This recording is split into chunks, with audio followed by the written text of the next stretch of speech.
Opponents ready? Judge ready? Gracias. Alex ready? Mm-hmm. Okay. I'd like to first begin my speech with the fact that my opponent's arguments are problems with the exotic pet trade in and of itself. Yes, there are exotic animals being smuggled illegally into the United States of America.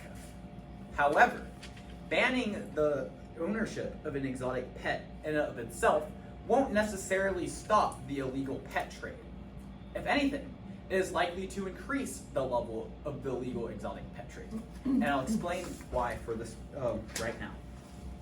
Given that the illegal exotic pet trade is already illegal, without making all exotic pets in America illegal, that pet trade has already existed, even though it was against the law.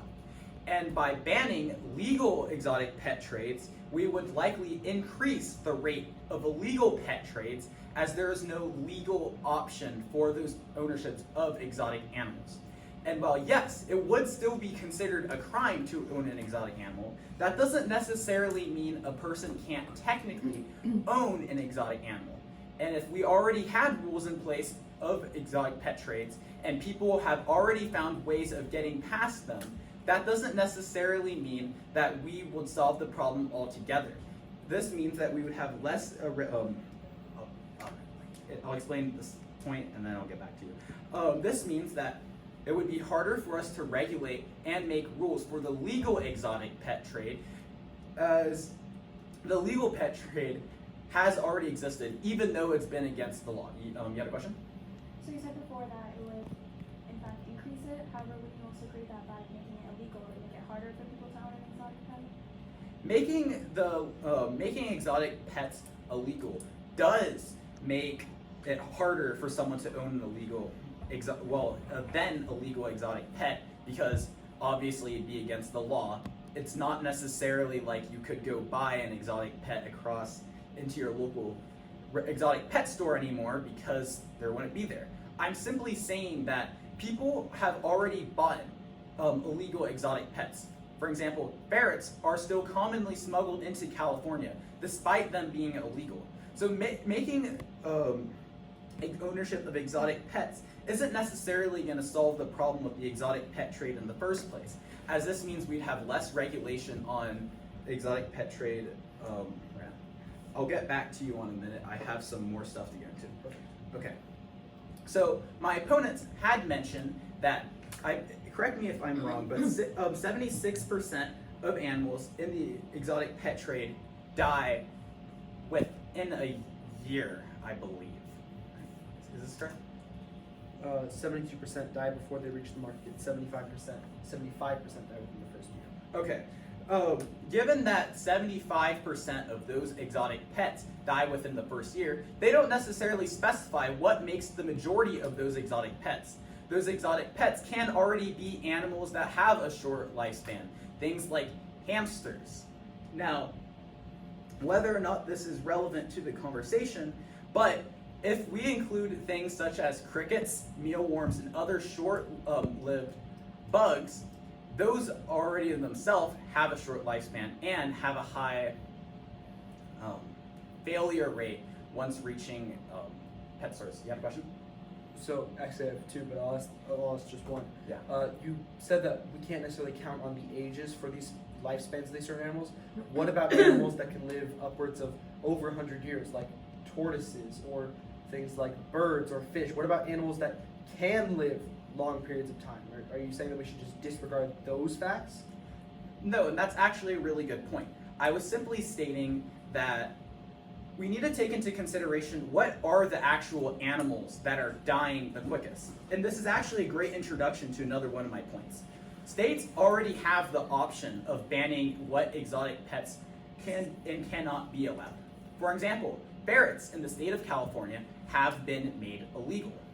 Now, a statewide way of banning certain exotic animals is a far better solution to a full-on nationwide ban. And I'll explain the reasons for this. Many exotic animals aren't necessarily dangerous in the form of things like causing physical harm. And the reasoning for why having a statewide specific animals included on a list of that would be illegal is because this means that we are able to filter out which animals are actually dangerous, which exotic pets are actually causing problems. Whereas compared to just banning entirely across the board many exotic animals that don't oppose the threat. For example, I am an owner of a Horsfield tortoise. Tortoises are incredibly peaceful and don't necessarily cause harm to people in themselves. It doesn't make sense to ban a tortoise for as an exotic pet when you could ban individual dangerous exotic pets such as lions, tigers. Well, after all, why would you ban a bunch of peaceful creatures that don't cause harm to people when you can ban individual animals that do cause the harm? And my opponents mentioned that in their policy, they would exotic pet owners would be given 1 year to figure out ways to relocate their animals. This is incredibly difficult. Many people who own exotic pets have multiple of them. This is just a general known fact, as many people who are, for example, into the reptile community, that is a large hobby for them, and they'll have multiple reptiles that they have. This is the same with people who own birds. Many people who own birds do own multiple of them. Now, solutions mentioned by my opponents were things such as being offered to zoos, right? Now, this is a good solution, and this does happen many times when people feel as if they cannot take care of their exotic animal. Now, this is a good thing, if they feel like they can't take care of their exotic pet, but we have to take into consideration there are so many exotic pets in America, zoos alone won't be able to relocate them. I have a couple more points, but if I have some more time, I'll get back to you. Okay. Zoos don't have the resource to take in all of these different exotic animals.